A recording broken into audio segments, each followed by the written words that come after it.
Selamat datang ke Smart Talk Sabah musim kedua. Saya hos anda Joanna Suheli Rampas dan ini adalah podcast yang membawa suara dan juga wawasan negeri di bawah bayu ke peringkat nasional. Dan pada musim ini kita tidak hanya berbicara soal dasar dan pembangunan sahaja, tetapi kita menyelami naratif sebenar terus dari pemimpin Sabah yang berada di peringkat federal dan memperjuangkan negeri di Putrajaya. Dan hari ini saya bersama dengan Yang Berhormat Datuk Mustafa Sakhmud. Beliau adalah ahli Parlimen Sepanggar dan juga Timbalan Menteri Pendidikan Tinggi dan juga Ketua Parti Keadilan Rakyat Sabah. Terima kasih Datuk kerana hadir ke Smart Talks. Yes, terima kasih juga menjemput saya di Smart Talk Sabah, sorry. Okay. Jadi Datuk, kita terus kepada segmen kita yang pertama. Alright. Dan kita ingin merungkai tentang Sabah dalam dasar nasional dan juga suara Sabah, iaitu Datuk sendiri MP daripada Sepanggar dan kira anak Sabah lah ya, untuk berada di Putrajaya. Right. So untuk segmen pertama ini saya ingin membawa kita untuk melihat peranan dan perjuangan seorang wakil Sabah dalam kerajaan pusat. Nah, sebagai Timbalan Menteri Pendidikan dan juga ahli Parlimen Sabah, Datuk sebenarnya memegang satu peranan yang sangat strategik, right? Dan ramai yang kita di Sabah ini, terutamanya anak muda, menaruh harapan besar agar suara kita benar-benar diangkat di peringkat nasional. So, namun persoalannya, bagaimana sebenarnya Sabah dimaknai dalam kerangka dasar nasional, dan adakah benar-benar, sebab kita mendengar ramai yang mengatakan di sana bahawa suara orang Sabah ini tidak didengar di peringkat nasional, right? Tapi Datuk itu sendiri berada sebagai MP di sana. Jadi adakah suara kita benar-benar masuk di bilik-bilik membuat keputusan ini ataupun cuma bergema di luar sahaja? Okey, terima kasih Joanna atas persoalan yang telah ditimbulkan.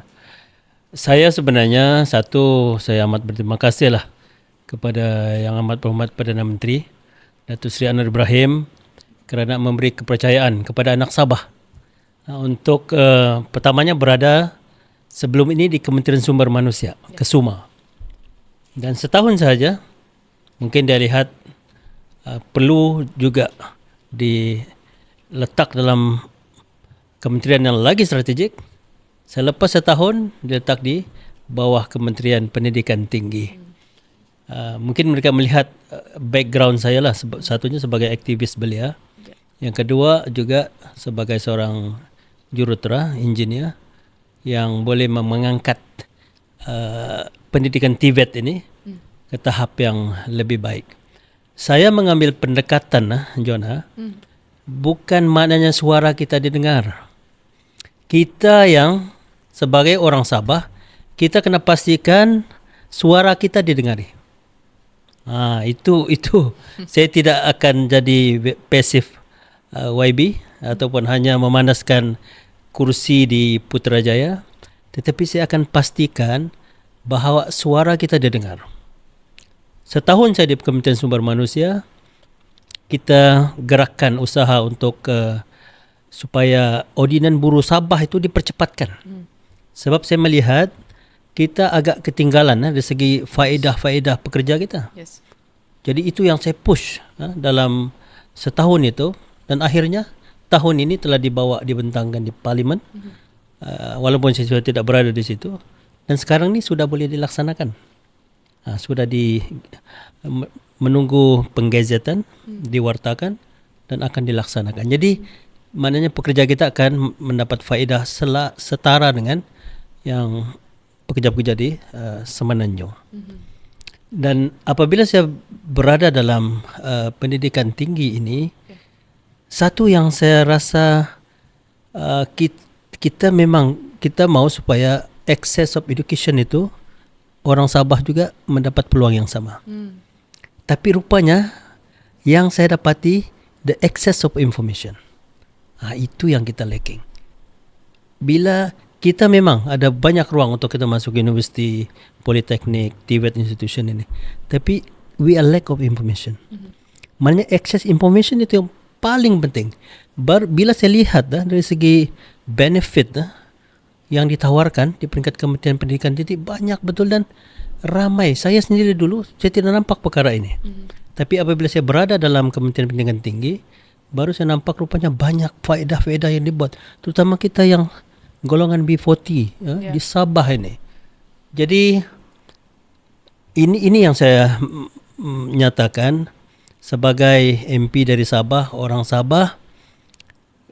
Satunya kita mau pastikan bahawa maklumat itu kita dapat, dan memang sememangnya saya pun dilibatkan dalam setiap post cabinet meeting oleh yang berhormat menteri, dan juga banyak suara-suara yang kita lontarkan lah.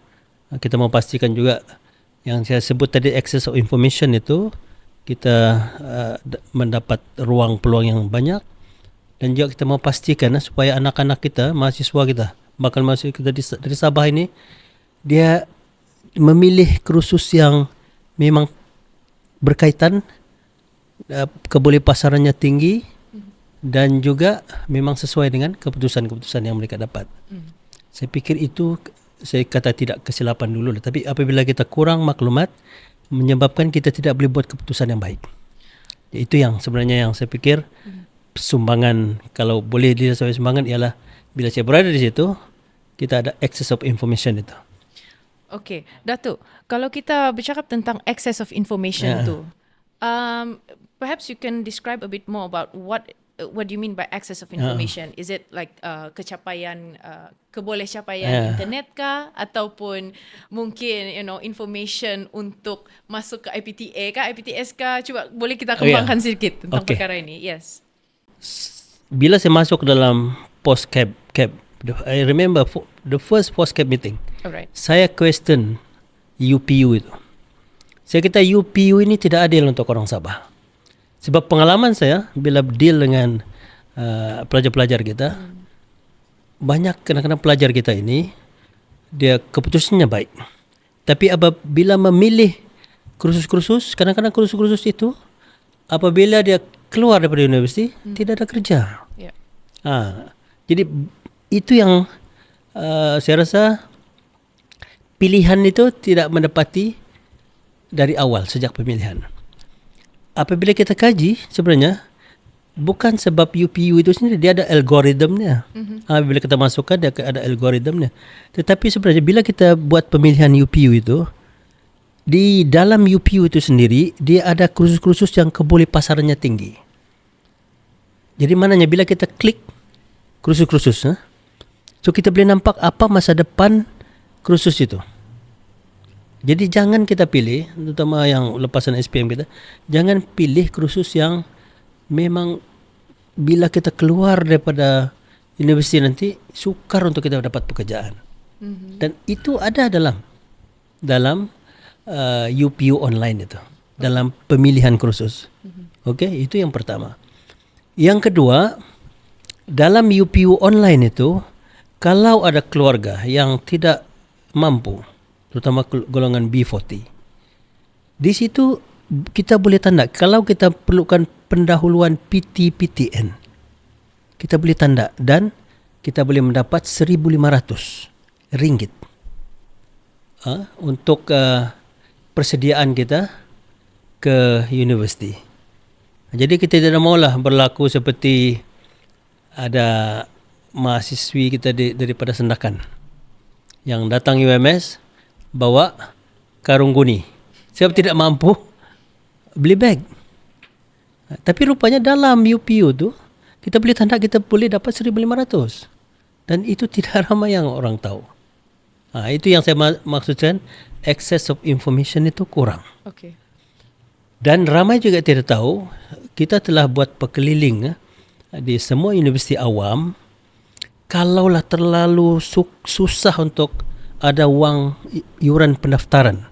So, bila kita bawa anak kita masuk ke universiti, dia kena bayar iuran pendaftaran lebih kurang RM1,500 hingga RM2,000 begitu. Okey. Yang itu kita sudah buat surat perkeliling kepada semua universiti awam, tidak payah risau, ibu bapa tidak payah risau. Maknanya iuran itu kita boleh tangguhkan. Maknanya masuk dulu, apabila sudah dapat pembiayaan daripada PTPTN ataupun Yayasan Sabah Kerajaan Negeri, MARA dan yang lain-lain, baru kita bayar yuran pendaftaran tersebut. Okay. Sebegitu mudah. Jadi maknanya yang ini ni pun tidak ramai yang mendapat maklumat ini, yang kadang-kadang menyebabkan ibu bapa dia risau, dia bimbang. Sehingga ada anak-anak ni yang keputusannya baik, akhirnya buat keputusan tidak mampu. Tidak pergi masuk universiti. Tidak masuk universiti. Itu yang saya maksudkan. Okay. Tapi Datuk, in fact ialah saya pun pernah, ini saya punya pengalaman sendirilah ya. Saya berpeluang untuk turun bukan sebagai setiausaha politik dulu ya, tetapi juga sebagai seorang yang turun ke padang, and in fact now as I'm doing my research jugalah in anak-anak muda ini, saya sebenarnya melihat ada dua perkara di sinilah, and correct me if I'm wrong, dan ada juga soalan ini, ada beberapa soalan yang saya mau tanya. So it seems here that there is a lack of information dissemination Manny. Okay, my question is, adakah ini hanya di Sabah sahaja ataupun berlainan dengan Semenanjung? Okay, that's one. And then two, kalau kita tahu there is that lack of information of dissemination, now I want to know apa sebenarnya KPT akan buat untuk, it seems like dia ada satu jurang untuk information ini disebarkan kepada anak-anak, terutamanya di luar bandar saya lihat di sini. Dan saya juga berfikir begini Datuk, adakah mungkin lebih agresif ataupun banyak lagi the things or the initiatives yang dilakukan daripada KPT maybe untuk pergi kepada as early as tingkatan 4 atau 5 untuk memberikan information tentang benda ini. Sebab saya setuju dengan apa yang dikatakan oleh Datuk tadi, sebab going to the ground dan seeing it as of like being there. Yeah. Mereka katakan bahawa kami tidak berapa tahu ini barang. Kesian lagi yang orang kampung tu yang sana pedalaman tu kan Datuk. Dia macam kalau dia tanya sama saya dalam dusun lah kan, Paingkurogeti, dia bilang macam mana ini, dia bilang. So betul. Saya mau tanya Datuk, especially kita di Sabah ini. I see that the jurang untuk information ini disebarkan kepada anak-anak di Sabah, dan adakah ini berbeza dengan di Semenanjung? Sebenarnya tidak ada perbezaan pun. Cuma seperti yang kita tahu, bukan ramai pun. Saya sebagai Timbalan Menteri, kita ada beberapa orang daripada negeri Sabah ini sebagai Timbalan Menteri. Dan dalam Kementerian Pendidikan pun tidak ramai sebenarnya orang Sabah. Cuma majoritinya ialah di Semenanjung. Jadi maknanya mereka maklumat itu relatifnya dissemination dia tu lebih baik di peringkat Semenanjung lah. Tapi kita di kementerian, kita ada program-program signature kita yang sedang berjalan setiap tahun. Contoh yang kita panggil Jom Masuk You. Jom Masuk You. Ada beberapa lokasi tapi 80% dibuat di Semenanjung. Kita di sini kita adakan di Sandakan pada bulan April yang lepas, dan coming up di UMS 10 dan 11 Mei. Itu saja. Tapi di negeri-negeri lain dia banyak Jom Masuk You-nya. Jadi itu yang saya katakan, dari segi dissemination info tu di sana tu lebih baik sebenarnya. Yang di sini ni kita ada 2 saja. Pada masa yang sama juga kita cuba juga menggunakan medsos, media sosial ini. Kita lantik edu influencer kita panggil. Kita lantik beberapa orang guru di Sabah ini untuk dia guna TikTok dia untuk dia kembangkan maklumat-maklumat begini. Tapi itu yang saya kata tidak memadai sebenarnya. Jadi itu yang saya kata peranan kita lah. Peranan kita sebagai orang Sabah ini, kita kena gerakkan melalui itu yang selalu saya sebut bila saya di mana-mana pun, ataupun saya minta supaya rakan-rakan ahli-ahli parlimen kita juga senada untuk pastikan bahawa maklumat ini sampai ke akar umbi, terutama anak-anak kita. Kalau tidak, dia akan ada gap tuh, gap of information itu. Correct. Betul. Jadi dan saya rasa ini cabaran utama. I cannot do it alone. I cannot do it alone. Correct. Jadi kita perlukan rakan-rakan MP kita yang berada di mana-mana.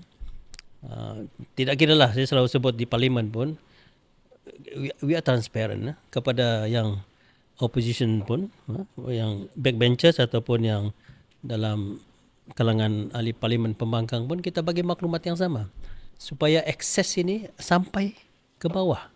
So ini penting. Kalau tidak, hanya segmen society tertentu yang terdedah, yang lain itu bagaimana?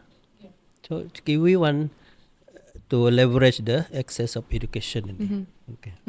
Dan ini sememangnya cabaran utamalah yang Datuk hadapi, I feel lah kan, as a timbalan menteri dari Sabah yang memastikan bahawa dasar nasional seperti ini benar-benar mengambil kira realiti kita di Sabah, geografi dan keperluan unik kita di Sabah juga, Datuk. Dan I think this is the high time. And I'm looking forward, Datuk, after this to see, bagaimanakah, kita tengoklah, misalnya aspek logistik.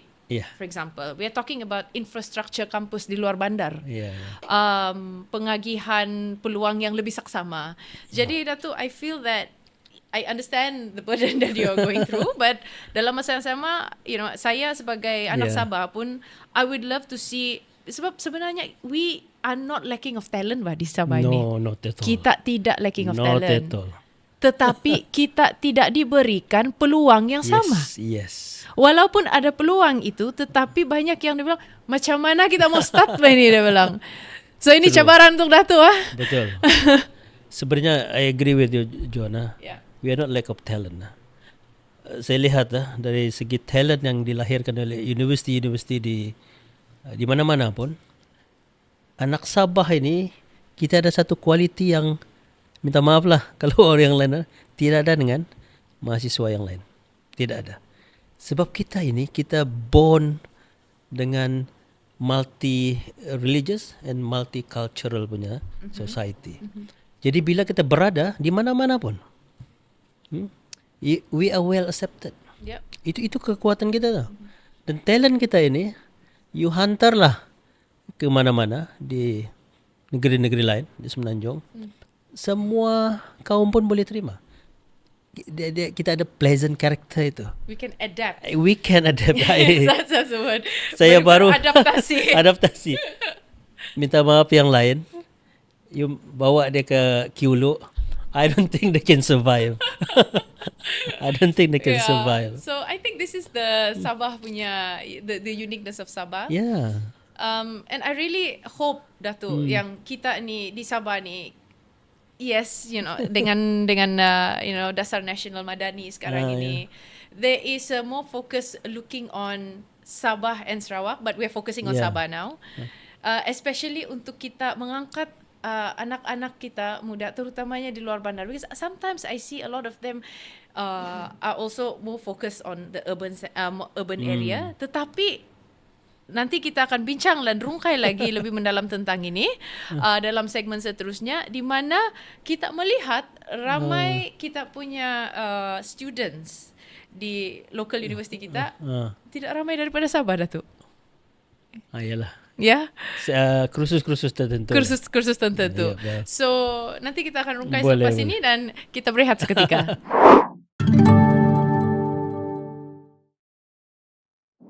Kita kembali lagi dalam Smart Talks Sabah, segmen kedua. Datuk, kita tadi bercakap tentang the lack of access of information, terutamanya kepada anak-anak Sabah kita, yang di mana yes, we have a lot of talents, but then dia tidak dapat dikembangkan secara sepenuhnya. Right? Tetapi I'm very interested when you mentioned just now about TVET, right? And I think ini adalah satu it's a new agenda that I can see has been pushed by the Madani government. Now, kalau saya lihat dan saya ingin bawa statement yang mungkin Datuk telah bawa ini dulu ya dalam one of your social medias, and you mentioned that kadar kebolehpasaran graduan di UMS, okay, so we're talking about Sabah ya, mencecah sebanyak 98.5%, which I think statistik ini satu kadar yang sangat mengagumkan, right? Dan tapi statistik kadar pengangguran berkaitan dengan kemahiran masih tinggi, right? Dan Datuk juga cakap tadi bahawa you are also an electronic and electrical engineer, and obviously this is the area that would be very close to your heart. Dan lebih 30% daripada graduan bekerja dalam bidang yang tidak sepadan dengan kelulusan mereka. It's a mismatch. Now, isu pengangguran belia ini, Datuk, memang sangat berkait rapat dengan ketidakpadanan kemahiran, right? Ramai graduan universiti kita tidak dapat pekerjaan kerana apa? Apa yang mereka pelajari itu tidak menepati dengan kehendak industri. Now, in fact, it's not only happening here in Malaysia, in Sabah, but dunia kita berhadapan dengan krisis yang dipanggil over education but underskilling. Right? And Malaysia ini memang sebenarnya tidak terkecuali. Jadi persoalannya di sini, kita terlalu fokus pada angka kebolehpasaran semata-mata. Tapi tanpa kita meneliti secara mendalam kesesuaian antara latar akademik dan juga jenis pekerjaan yang diceburi. Jadi bagaimanakah kementerian dapat menangani isu ini, mismatch ini khususnya di Sabah dan yang mempunyai keperluan industri yang unik, dan adakah di sinilah TVET menjadi sangat relevan untuk menawarkan latihan-latihan yang diperlukan di pasaran? Yeah, I agree with you, Jonah. Yeah. Memang kalau kita lihat dari segi employability UMS dan yang lain itu sudah 90% ke atas. Tetapi isu yang menjadi masalah besar di kalangan graduan kita ni, as you said, is mismatch itu. We are talking about unemployment. Okay, itu yang pertama. Yang keduanya underemployment. Mismatch itu. Itu yang saya tekankan tadi di awal itu. Apabila dari pengisian UPU online, anak-anak kita ini, anak-anak orang Sabah ini, yang saya kata lack of information itu. Dia pilih kursus-kursus tanpa melihat masa depan kursus itu.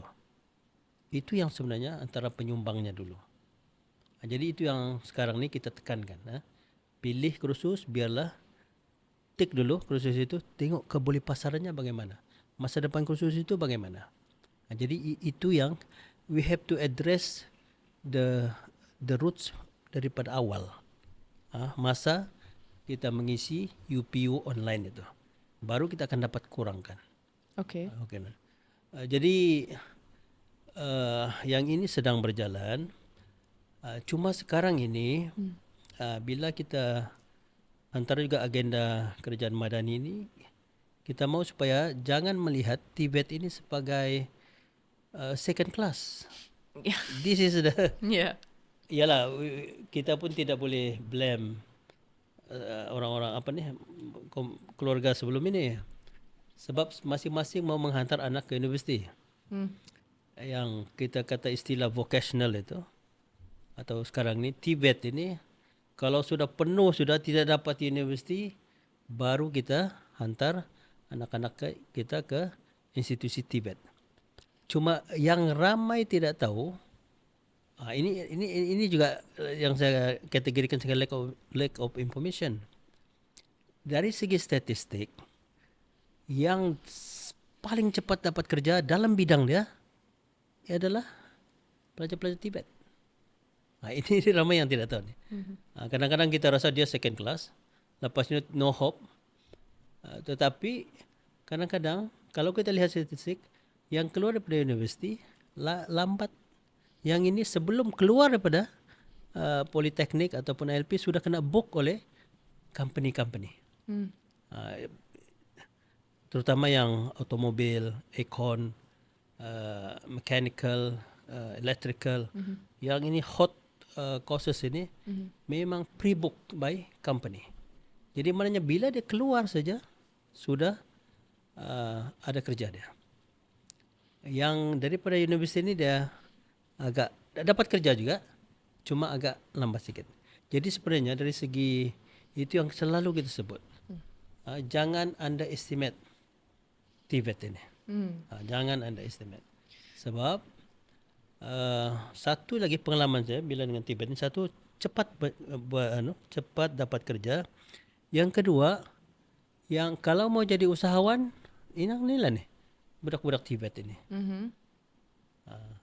Sebab antara agenda kita untuk bila kita melawat institusi TVET ini, kita akan cari usahawan-usahawan yang dilahirkan oleh institusi TVET ini. Mereka memang mudah untuk buat company sendiri. Sebab dia ada hands-on itu. Hands-on itu dia ada. Okay. Jadi kita ada beberapa di KK ini pun, di Sabah juga yang kita lawat. Memang dia jadi yang kita istilah kita not a job seeker, tapi dia job creator. Alright. Dia job creator. Okay. Dia jadi usahawan. Dia kadang-kadang dia daripada institusi TVET, dia pekerja dia daripada universiti. Jadi itu yang saya selalu sebut, jangan saya kata jadikan TVET ini sebagai pilihan terakhir. Dia kena alternatif utamalah dalam pendidikan. I'm very interested about this yang apabila Datuk katakan bahawa ini should not be laluan kedua, tetapi bukan memang dia lihat sebagai bukan arus perdana seperti universiti lah ni, right? Tapi saya baru habis baca satu buku dia panggil Why the Germans Do It Better, by seorang wartawan British iaitu John Campner. Dan dalam buku itu, dan I think this is something that we also can learn, and maybe we can change the narrative nanti lah kan. I mean, maybe ini one of the things in the pipeline. I hope Dato' you can bring this di mana buku itu dia sangat memuji tentang sistem vocational di Jerman, right? Dan bukan sahaja kerana strukturnya yang mantap, where they have this thing called the dual education, right? And if we see in German, 52% of they punya pelajar itu memilih laluan vocational. The reason being is that mereka belajar teori di sekolah, tetapi diorang practical di syarikat, which exactly what you mentioned lah. Memang diorang sudah kena M lah. Nama dia kena M lah ni kan. Right? So yang buat saya fikir panjang lah kan apabila saya baca buku ni kan. I think kekuatan ekonomi Jerman, tapi yes, of course they are first world country, right? But kita boleh belajar dari sana sebenarnya. Kekuatan ekonomi Jerman ini datang daripada yang tidak meminggirkan pendidikan teknikal. Obviously kita ni masih the conservative way. Keluar daripada university, keluar daripada form 5, college, A levels, form 6, and then the thing is, right, everyone wants to go to all the Ivy Leagues universities, and it seems like dia ada satu prestige yang tinggi. Tetapi sistem mereka ni berfungsi kerana ada hubungan erat lah kan daripada dengan sistematik dengan kerajaan, industri dan industri pendidikan, right? Maybe if I can add juga Datuk kan, and also untuk kepada pendengar-pendengar di sana, kita melihat negara-negara di ASEAN, contohnya macam di Vietnam, mereka berjaya tarik pelaburan asing kerana mereka sediakan tenaga kerja TVET yang terlatih, right? Korea Selatan, how did they build up their country post pasca perang, right? Of course, they focus all on vocational kan.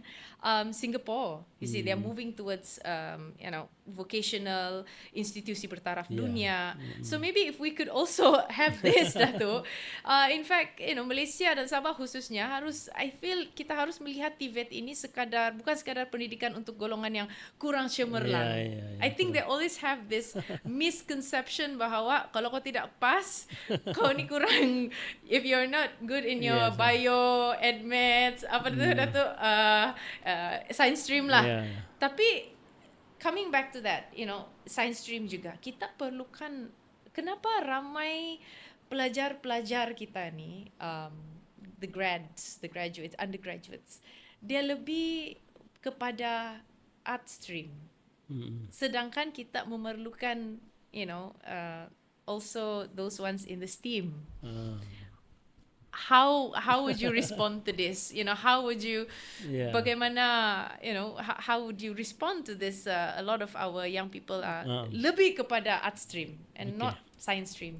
Macam Datuk.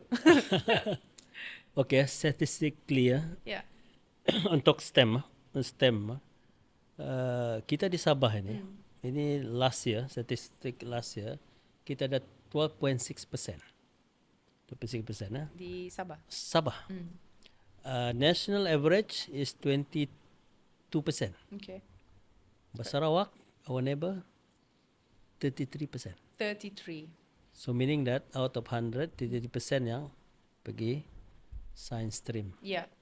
Kita lebih kurang 12 saja. Okay. So we are amongst yang perlu banyak improvement. So dari situ sebenarnya kalau kita lihat kita ada masalah dari segi sudut enrollment daripada anak-anak Sabah ini untuk masuk aliran STEM ini. Jadi kalau Joanna sebut tadi kenapa ada certain courses terutama perubatan UMS tapi banyak diisi oleh daripada luar sebab daripada luar, yes. Sebab kita kurang yang itu. Kurang pelajar-pelajar kita.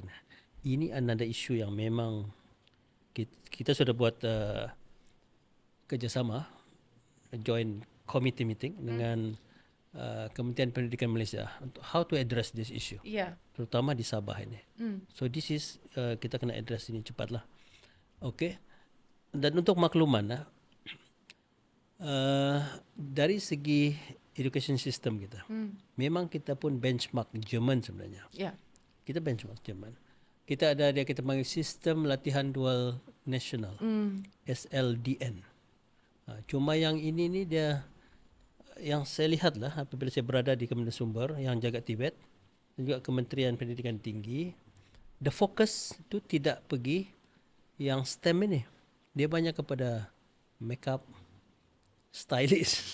Bolehlah kita hantar ke world skill di mana-mana, tapi yang kita hantar ni yang stylist, culinary. Bukan kata tidak bagus, cuma fokus kita tu not for engineering base. Tapi negara-negara lain, Jerman terutamanya, dia fokus on STEM. So kita yang kurang yang itu sebenarnya. Kita cuba follow, tapi fokus kita lari sikit lah. Tetapi sekarang ini pun apa yang kita buat di peringkat pendidikan tinggi, kita sudah kenal pasti ada 4 universiti yang kita istilahkan sebagai Malaysian Technical University Network, MTUN. MTUN ini memang dia fokus kepada Tibet. Dia sudah tidak fokus dengan, ada beberapa universiti yang lain tu dia fokus on teori lah. Tetapi macam yang contoh UTM, UNIMAP, UMPSA, satu lagi saya tidak ingat yang mana satu. Tapi yang MTUN ini memang daripada kita ambil graduan kita daripada contoh Kolej Teknikal Yayasan Sabah. Dia akan masuk, walaupun dia peringkat diploma, dia masuk ke contoh UMPSA. Kita ini di bawah Kerjaan Negeri Yayasan Sabah, lebih kurang 20 orang yang pelajar graduan daripada Kolej Teknikal Yayasan Sabah ini pergi ke UMPSA. Dia ambil degree di UMPSA, tapi the final year tu dia akan dihantar ke Jerman. Sudah ada itu.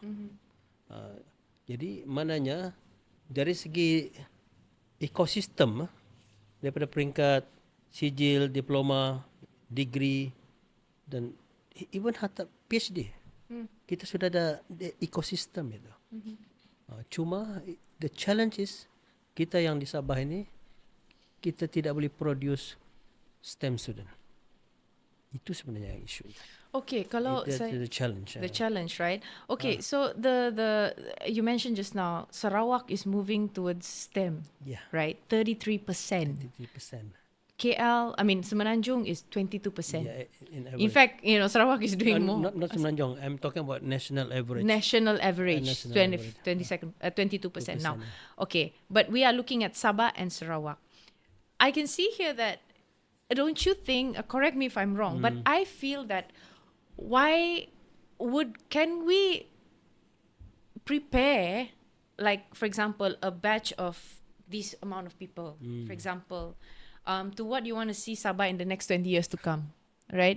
So prepare these people and maybe, and to make sure that, look, in the year 15 to 20 years to come, you will be doing this. I mean, make a very strong policy to say that, look, Sabah is moving towards, now we're talking about blue economy. Yeah. We're talking about green economy. Yes. You need all these skills. Yes. Ini adalah industri baru, the booming industries. We need people who knows about carbon captures, for example. And then we're talking about solar, green energy. These are the skills that we need. Tetapi mungkin boleh kita buat satu. I mean, this is just someone that as a Sabahan, I'm asking, because Sarawak is doing so much now. Betul. Why don't Sabah also do the same thing? Like, look, these are the only macam I realize, of course, it's true. Banyak beasiswa yang diberikan untuk untuk melanjutkan pelajaran. But could it be that beasiswa tu kan will be like captured more on what you want Sabah to be in like 10 years, 15 years to come? True. Do you agree with me on that? I totally agree with you.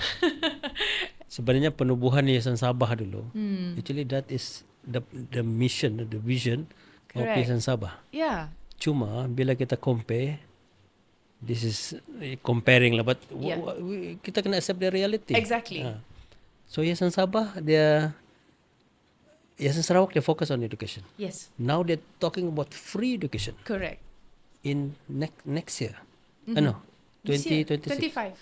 No, 2026. Yes, 26. Then now they're talking about free education. For anak Sarawak. For anak Sarawak. Especially dia punya universiti yang tempatan. Yang ada shareholder dia adalah Yayasan Sarawak. Dan dia buat satu, dia panggil Syntex. Center of Technology Sarawak Center of Syntex. Saya sudah lawat.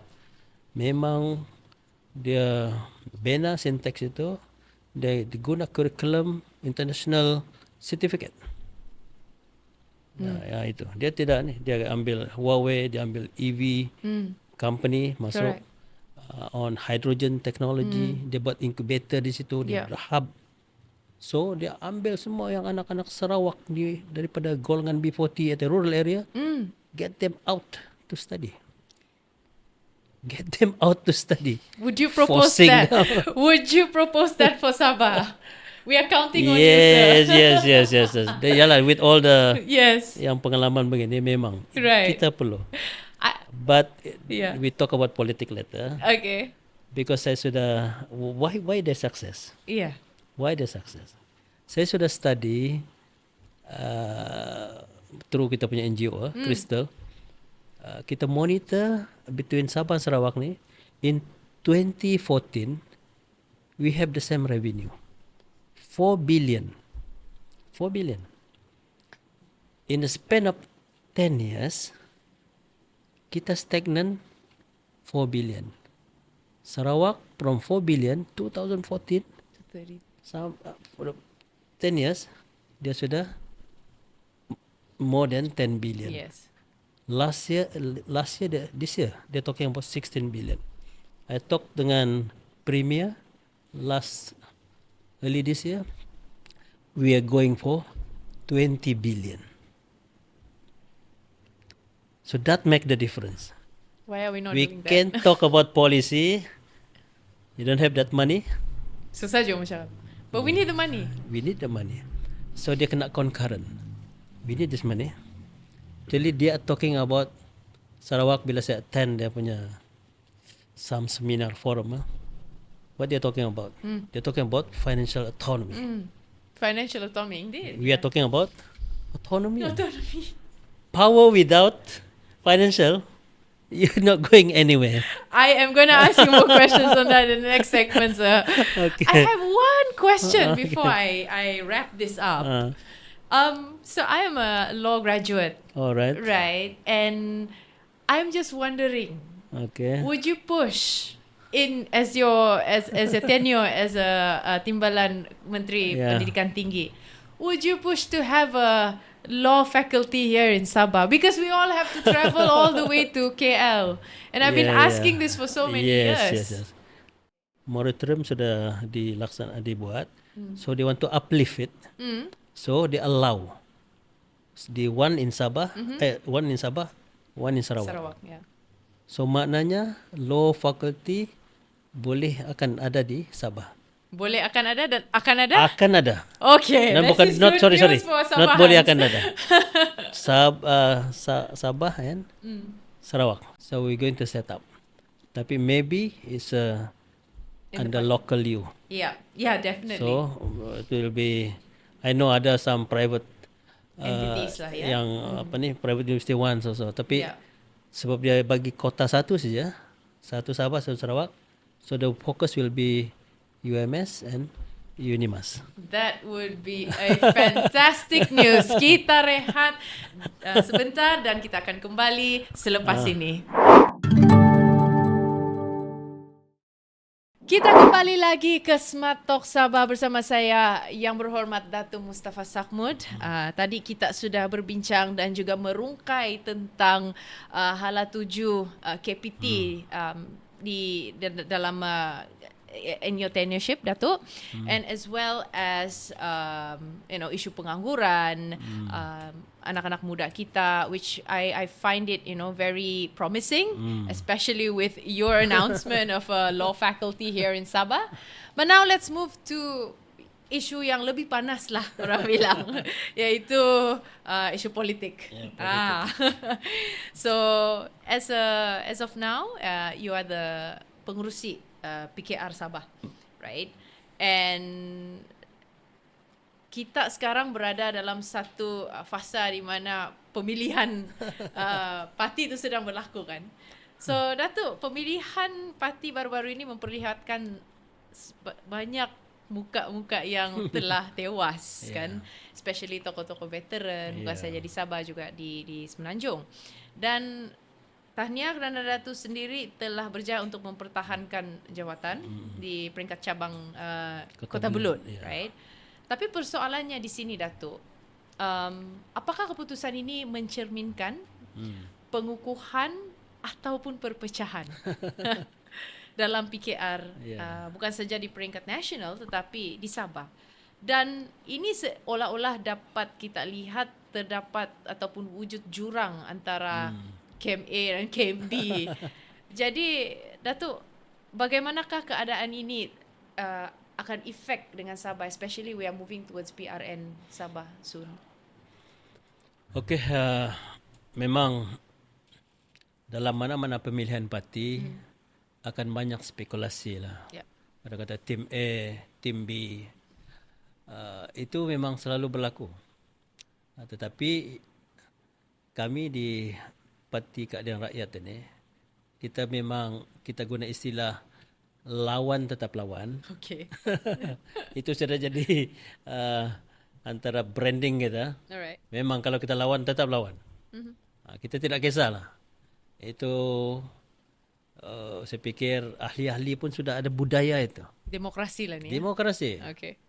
Tetapi selalunya walaupun begitu, selepas keputusan keluar, kita akan cepat untuk tautkan kembali. Sama dengan pada tahun pemilihan 2018. The last 2020. 2020. Pemilihan. 2022, sorry. Okay. Pemilihan. Kita baru juga buat pemilihan. Lepas itu kita menghadapi general election. PRU.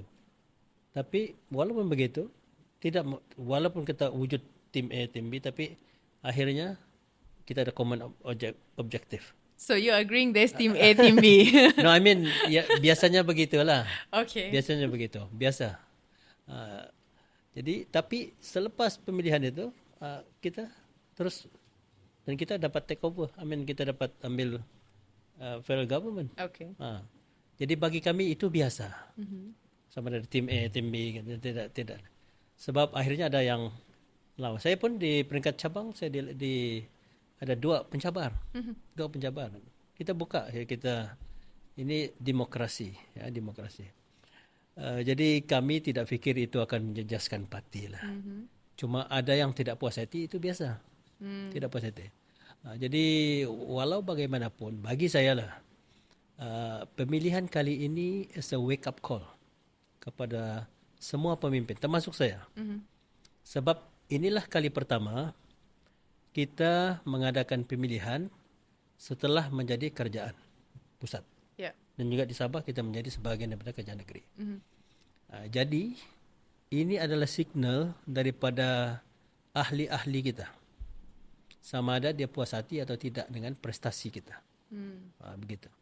Jadi bagi saya this is a wake up call kepada siapa saja yang menawarkan diri untuk khidmat mereka.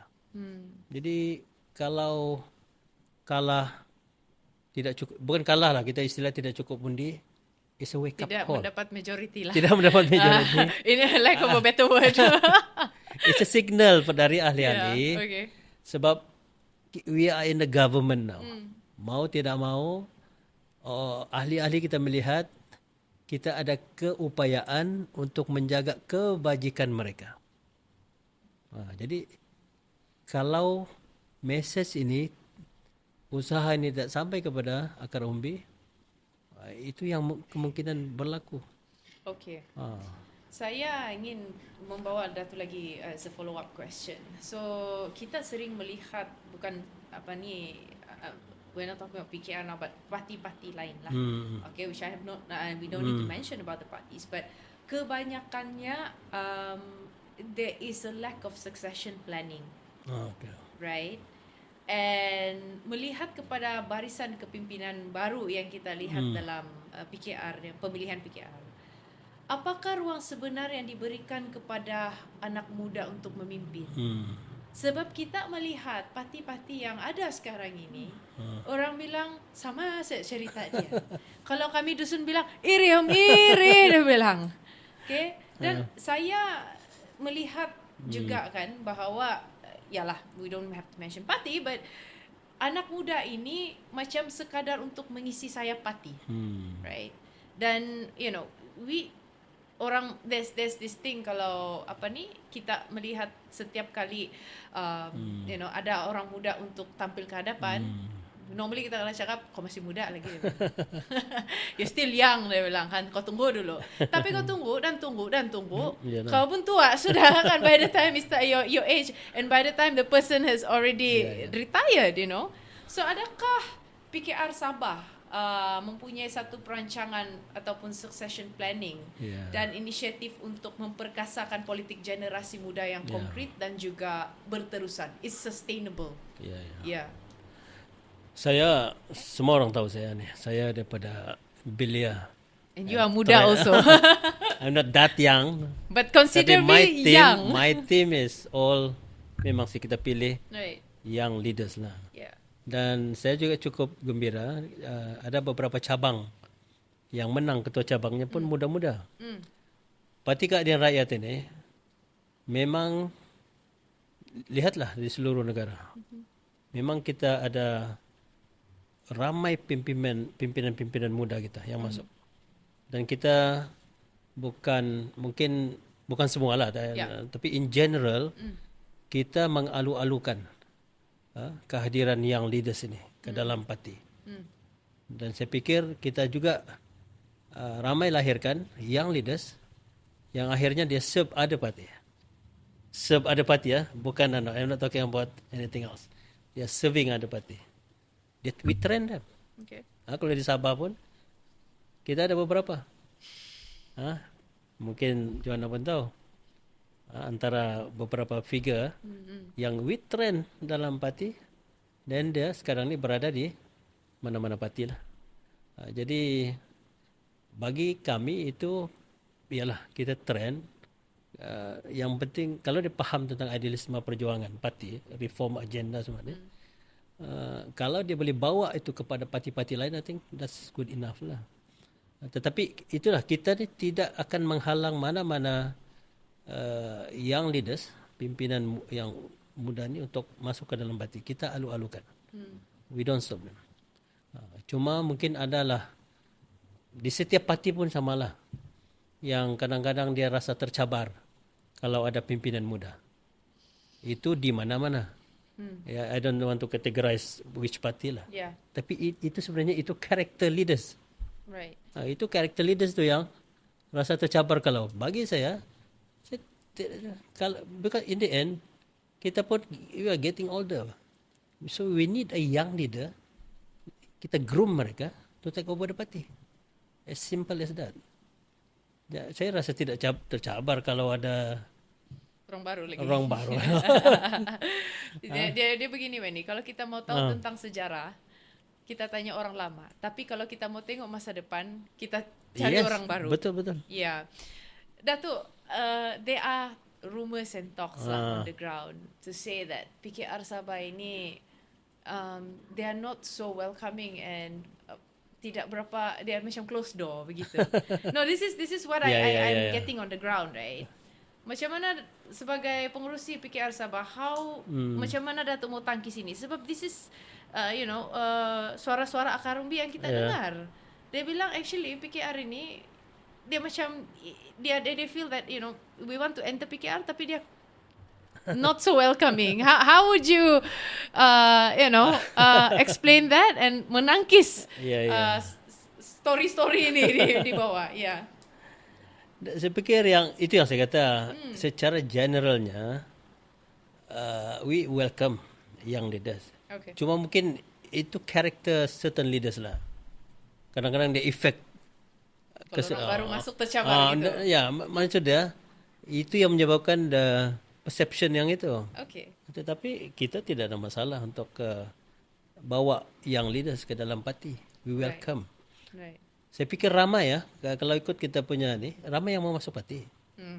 Kalau dulu mungkinlah. Dulu masa kita pembangkang tu ialah ada kata payahlah ada. Tapi perkembangan sekarang ramai yang masuk parti. Okay. So kita beralih ke satu statement yang telah dikeluarkan kenyataan daripada Datuk Seri Saifuddin Nasution baru-baru ini dalam convention 25 tahun PKR. Beliau telah mengatakan bahawa I quote, Sabah mencatatkan keahlian kedua tertinggi PKR selepas Selangor. Right? Dengan jumlah 155,004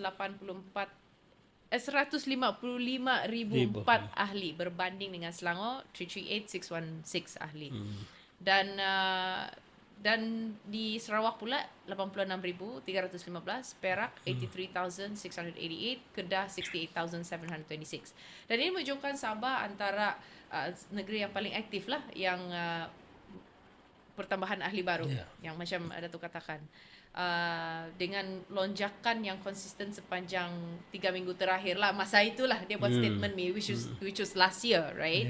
Jadi saya mau tanya Datuk satu perkara ni, adakah angka ini mencerminkan penerimaan rakyat Sabah terhadap PKR, right? Dan bagaimana Datuk mau mengurus, as a pengurusi sekarang ini, mengurus momentum ini supaya ia benar-benar diterjemahkan kepada kekuatan di politik negeri, right? Dengan keadaan kita sekarang ini, how would you translate that sebagai satu parti yang yang kuat di peringkat negeri? Okey, satu antara keistimewaan lah kalau dilihat keistimewaan kita punya niche, kita punya membezakan kita daripada parti-parti yang lain ini. Presiden kita adalah Perdana Menteri. Dan mengikut statistik yang telah dibuat dari sudut sokongan berbanding negeri-negeri. Sokongan kepada Datuk Seri Anwar Ibrahim sebagai Perdana Menteri yang paling tinggi adalah di Sabah. Okay. Sabah. Itu yang kita lihat, kalau di mana-mana pun Datuk Seri Anwar datang ke Sabah ini, memang sambutan agak luar biasa. Jadi saya fikir itu antara niche area yang peluang untuk kami kembangkan parti ini dengan lebih baik lagi. Okay. Gitu. Cuma mungkin dari segi sokongan itu tidak sekata lah. Dan dia tidak translate ke votes. Yeah. Tapi kalau kita lihat dari segi popular votes. Popular votes, I'm not talking about PKR tapi PH. Sebab pengurusi PH ini Datuk Seri Ibrahim. Kalau kita analisa PRU 15 on parliament, popular votes is PH. Popular vote is PH. Berbanding dengan parti-parti. Walaupun dia punya difference itu agak minimum lah. Hanya beberapa persen saja. Okay. Tetapi dari segi popular vote, PH actually masih lagi, kalau kita kira undi secara total untuk parti-parti komponen PH ini, kita agak ke depan. Okay. Jadi dua ini, saya pikir ini antara yang akan menarik minat orang-orang Sabah lah terutamanya untuk masuk ke dalam PKR, keadilan terutamanya. Saya tidak tahu parti-parti lain lah. Tapi ini yang sedang kita cuba pastikan supaya kita boleh leverage dengan dua isu ini untuk kita angkat kembali parti keadilan ini di negeri Sabah. Right. Which brings me to the next question. Sebab tadi kita Datuk sebut tadi semasa PRU popular votes was high on PH, right? Now berbalik kepada kita di sentimen di Sabah. Okay. Which I think you've been asked this question, but I want a more party. Yes, correct. Because sebagai national party yang berakar di Semenanjung, Datuk, bagaimana PKR ini kekal relevan dalam landscape politik yang lebih condong kepada parti-parti tempatan? Because ramai pengundi, khususnya kita melihat the trend sekarang, anak muda luar bandar semakin tertarik kepada naratif lokal, right? So dalam konteks ini, how do you balance? Bagaimanakah Datuk mengimbang ataupun PKR Sabah secara total mengimbang sentimen ini dan menunjukkan bahawa PKR ini bukan sekadar quote unquote parti Melaya yang datang untuk minta kerusi saja, dia bilang, tetapi benar-benar memahami dan memperjuangkan aspirasi rakyat Sabah. Okey begini ya. Satu yang ramai yang tidak tahu sebenarnya, dia samakan kami sama dengan parti-parti Malaya yang datang. Tapi ramai yang tidak tahu sebenarnya penubuhan Parti Keadilan Rakyat di Sabah ini sekali dengan di negeri-negeri lain. Kita bukan datang kemudian. Kita tubuhkan bersama as a national party. So maknanya bukan dia ditubuhkan di KL dulu seperti parti-parti lain, baru dia datang ke Sabah.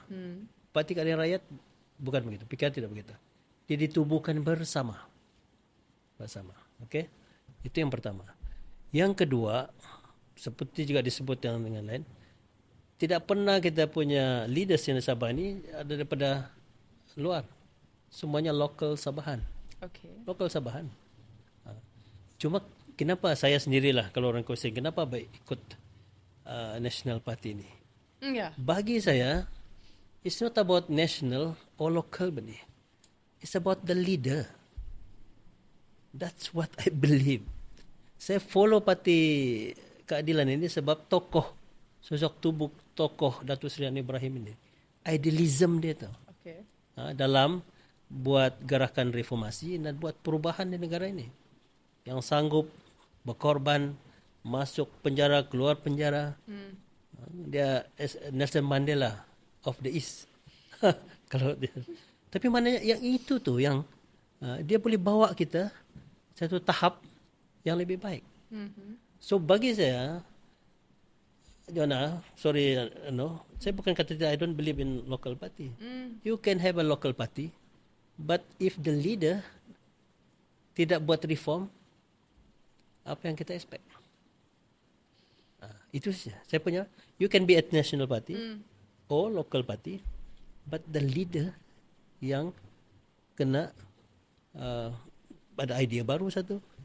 Kita mau pastikan Sabah ini akan melangkah ke tahap yang lebih baik.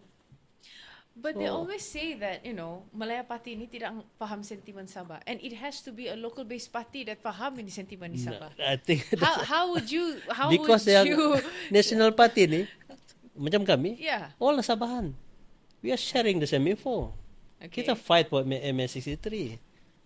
MS63, the progress yang paling cepat is under Datuk Seri Anwar Ibrahim. Maybe you can explain more on that. How much has the Madani government have progressed in MA63? Kalau dibandingkan dengan satu the moment Datuk Seri Anwar Ibrahim menjadi Perdana Menteri, apabila ditanya tentang MA63, dia kata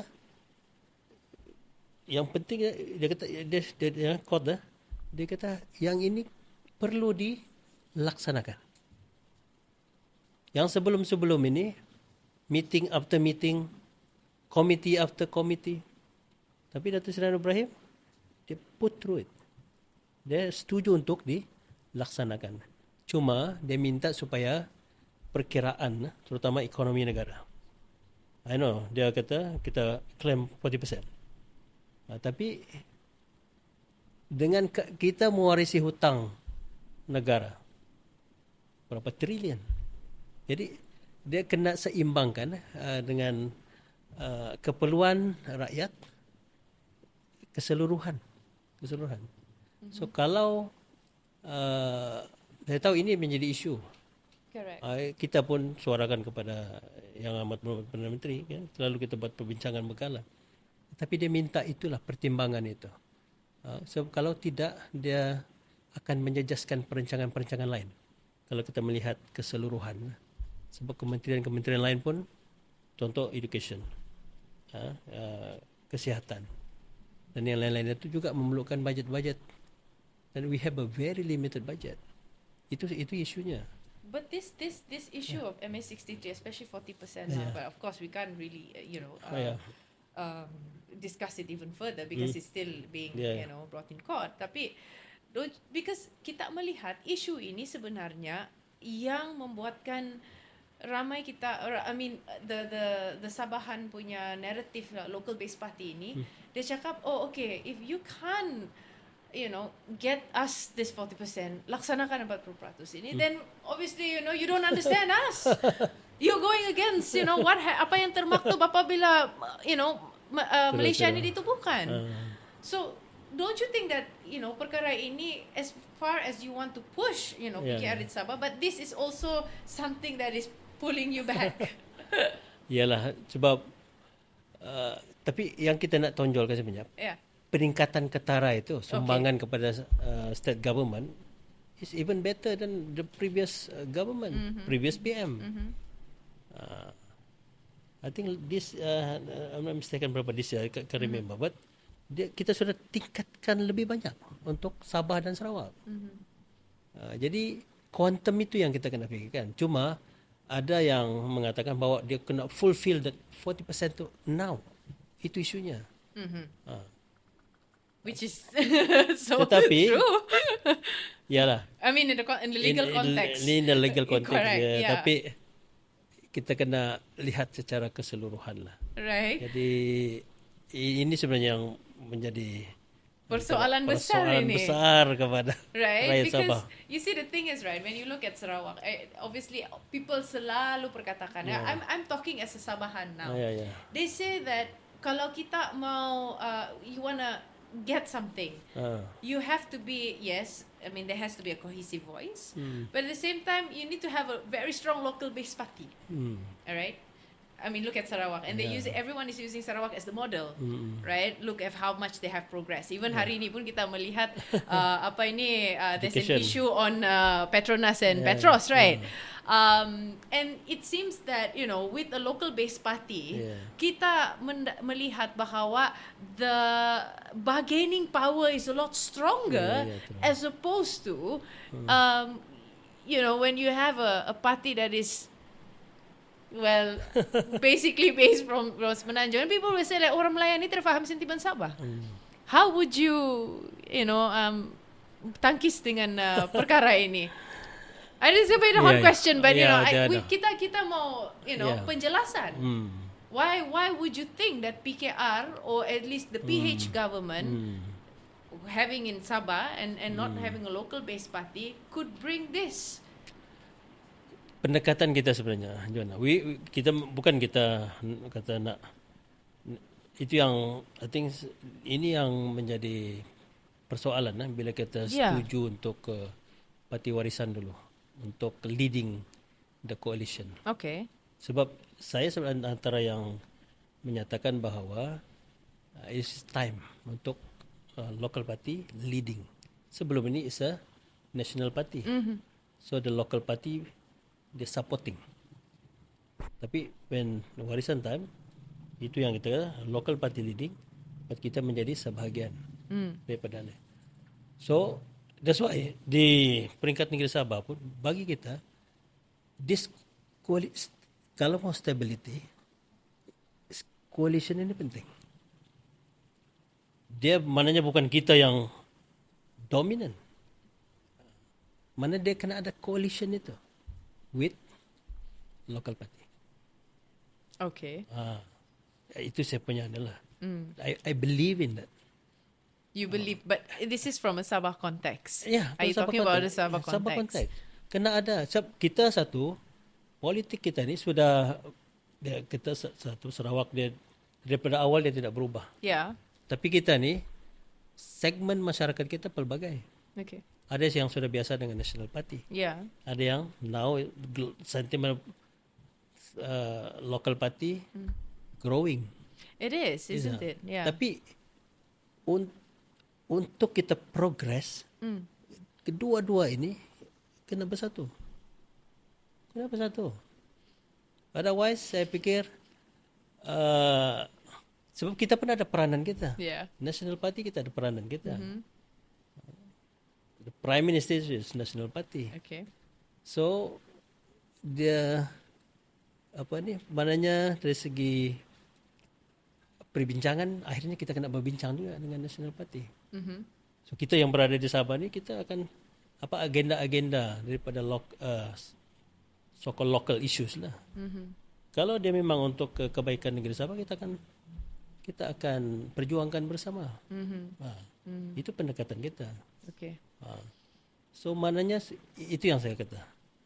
Apapun orang tanya, saya kata local party tidak boleh dikesampingkan dalam konteks negeri Sabah. Alright. I always believe in that.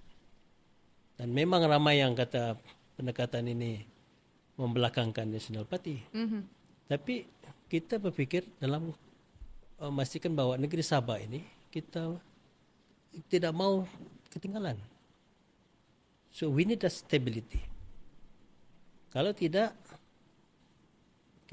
mungkin ada progress tapi slow. Okay. Ya, bagi saya itu yang pandangan saya lah. I mean, I would agree to a certain extent Dato, because Sabah ini, I would say that kita punya penghuni ini pragmatic juga. And I agree when you said that, beberapa kawasan itu memang naratif dia lebih berjurus kepada local based party. But there are some areas that dia memang lebih kepada national based party. Yeah. Right? And itu keadaan sebenar di Sabah. Cuma banyak suara-suara ni mengatakan, why can't we have a local based party? Because we will have a stronger voice when we try to, we have a leverage. We have a stronger voice when we go to federal. So that's why I want to ask you, because if this, how would you, try to neutralize this sentiment moving towards PRN nanti? Yeah. So I know it's a tough question. Tapi yes. I agree with you. Yeah. Some segment of society dia memang minat kepada local party. Oh yeah. Tapi you cannot discount yang sudah biasa dengan National Party, especially yang bermitra Islam, kawasan pantai timur dan barat. Yang ini masih lagi sizable. Yeah. Dari segi voters dia, yang memang sudah biasa dalam dengan National Party. So itu yang saya kata, in the end, the combination it is important. But there's also saying that, all the pemimpin-pemimpin pun kena satu hati. Itu we have to manage. We have to manage that. Is it dia kena satu hati, i.e. it has to be a local based party dia cakap semua. So, I mean, this is the questions that are always being asked. Yeah. I know this is going to be a tough question for you Dato, to try and do, especially moving towards PRN, but I can see, yes, reality speaking, kalau kita di Sabah sekarang ini, a pure 100% local based party seems to be quite far-fetched for the time being. But what we hope that kerajaan, kerajaan Madani dan juga PKR dan PH in Sabah mengambil kira aspirasi Sabahan, especially when it comes to sentiment Sabah, i.e. MS63, tuntutan hak dan sebagainya. I agree with you. Yeah. Not be swayed away. My last question. Okay. Are you going to stand for PRN di DUN sekali? Itulah saya pun dalam dilema sebenarnya. Okay. Saya baru sebagai ahli parlimen Sepanggar. Dan saya bertanding di di luar kawasan saya. My best, my grassroots.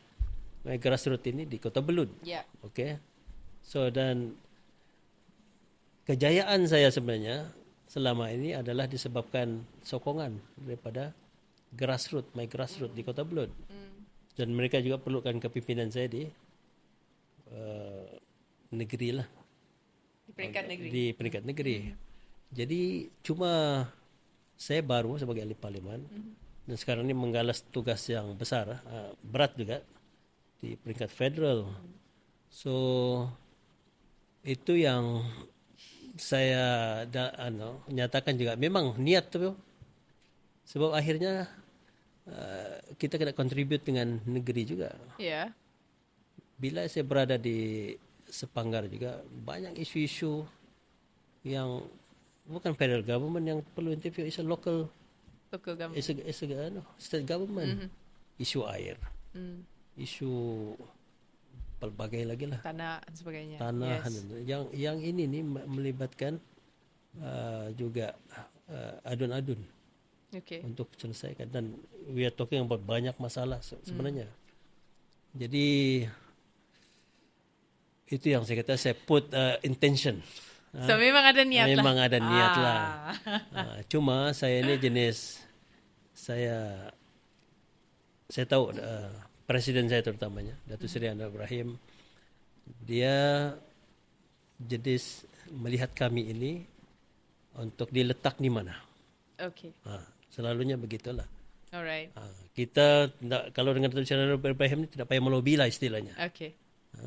Dia tengok capability kita. Okay. Dia tahulah di mana dia nak put us. So kita ni dilatih sebagai troubleshooter. Right.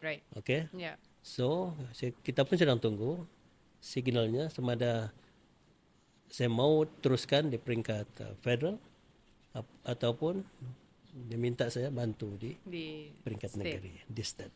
So we were going to know that soon. Tapi it's quite clear. I'll keep the option open. Okay, so meaning there is that possibility that he is going to stand in kursi mana nanti ditahu. Yang itu akan cerita selanjutnya. We will talk about it when we cross the bridge. Alright, okay. So Datuk, terima kasih atas pencerahan yang cukup bernas dan menyeluruh pada hari ini.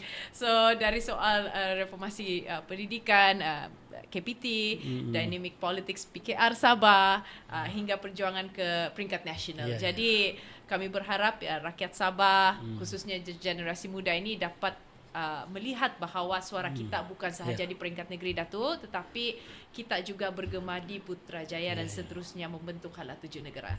So terima kasih Datuk kerana hadir pada hari ini. Terima kasih juga menjemput dengan soalan-soalan yang panas. Terima kasih. Thank you so much. Thank you. Terima kasih kepada semua pendengar yang setia bersama dengan Smart Talks Sabah musim kedua. Dan jangan lupa untuk ikuti kami dan sokong kami di semua platform Instagram, Facebook, YouTube, TikTok, Spotify dan Apple Podcast. Diterbitkan oleh Smart Buzz Studios. Smart Talks Sabah, Sabah Cakap, Malaysia Dengar.